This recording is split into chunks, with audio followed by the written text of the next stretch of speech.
welcome everyone for our fifth episode, our fourth lesson, Authentication and Spam Prevention, with Florian Vierke. Vierke. Hello, Florian. Vierke. Hi, Anthony.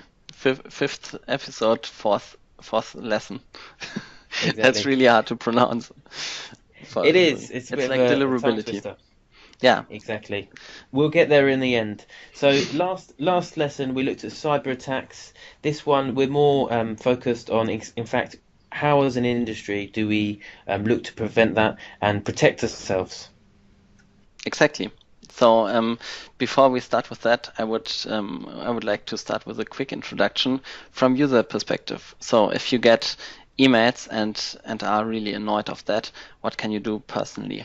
I show you two nice examples what people try to do, which might not be perfectly successful, but at least nice. So first of all, you can do it like this, picture 2. You can just send an email back to the sender and tell him how strongly you disagree with receiving this kind of email. That's what you possibly can do. Is this successful? Could be possible, but it could also be possible that it's not that successful because the sender might not be the sender who he pretends to be. So could be possible. You could also try, picture number 1, you could also try to add some colors. Then your complaint looks a little bit more nice, but same problem here. Might not be seen by the person who was actually sending it. So there's some other ways to do that for trusted senders, like different trusted senders in the market. So for trusted senders in general, most of them are part of a whitelisting program or certification program, and most of those certification programs ask you to add a complaint address in your header file. So when you open the email, click on top on the header, you can see if you have a complaint, click this. And this is really affecting the senders, because if there's too many complaints, then the senders are being kicked out of the certification program, which they want to avoid in best case. Yes. So that's from user perspective. But I think the even more important topic is from the ISP perspective, or the ESP, email service provider perspective. What should be done? And I think there's a lot of techniques developed in the past years which we would like to talk about, right? Yeah, of course, and thanks for that. So we all play our part to register complaints, unsubscribe, send on to the particular associations, and make sure we come down on these spammers. Now, the other parts, what we can do as a sender, what you can do is protect your brand and your domain, and basically become authenticated. So there's quite a few technologies that have advanced over time. One of those in which is called SPF, which is a sender policy framework. In a nutshell, this pretty much says the domain owner. So if you're the sender from, the domain owner specifies in the DNS, in fact, which IP addresses emails will be sent from. So this automatically in an ISP interface, it will say, okay, they are the people they say they are. SPF is passed, and that gives the recipient, ourselves as included, more confidence to open that message and to actually take it for its real worth. That's one of the technologies. The next one, DKIM. Florian, perhaps you could go over that one. Exactly. So the reason why SPF alone is nice but not enough. One of the reasons is that it crashes when you think about mailing lists or mail forwards. So if you know mailing lists, you send an email to a mailing list and this is dispatched to a bigger group, then the mailing list itself is being seen as sender, and the mailing list is not part of the IP range that you originally are, most likely, and then SPF is failing. So that's one of the reasons why SPF alone is not good. Second one is it's not really combined with domain.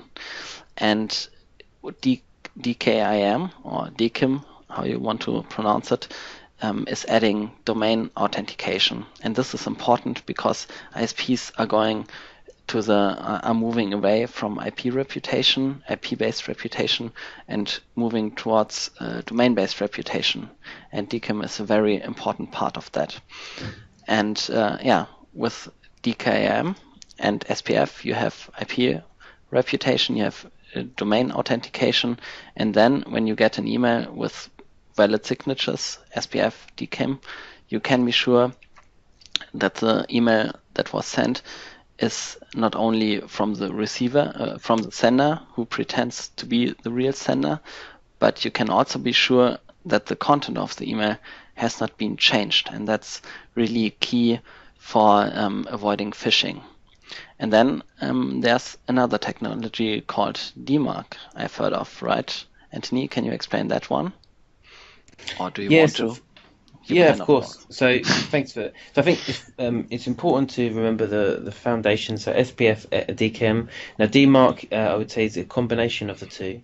There's been quite a lot of talk about this. So really, it's how can the ISPs look at the information published in a DMARC? So for example, a sender, they say, okay, if by my domain, if the SPF fails and DKIM fails, then we can look at placing this email into the spam folder.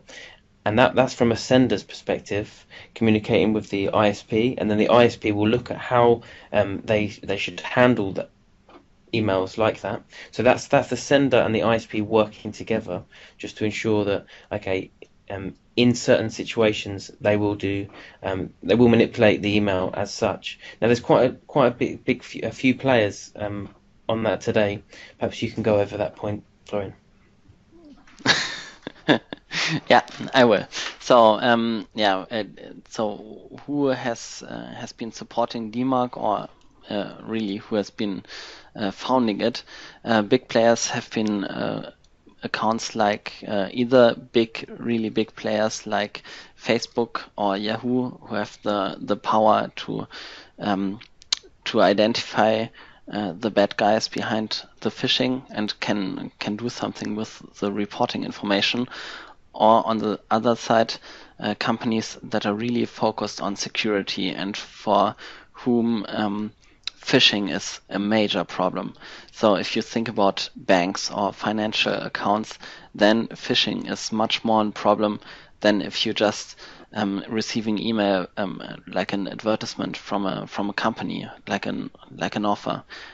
Can also be bad. You can remember last episode, in order not to become part of a botnet. But if you have an account stealing and somebody can access your bank account, it might be even worse. So that's why DMARC is, especially in this segment, very important. And as it's kind of easy set up, it should be not a problem to do that. So. Definitely, not good advice, Florian. And I'd say last takeaway from that before our next episode. I think it's important just to one, be aware of it, one as a consumer, that in fact you need to be able to trust the source of the email itself, and also look at the technical side of things. So there is ways of checking if the email is the person that they say or the organization they say they are. Like you can look in the headers, and perhaps we can do like a how-to of how that down the line. But it's important, just so you're aware of this, that there are technology put in place to protect ourselves.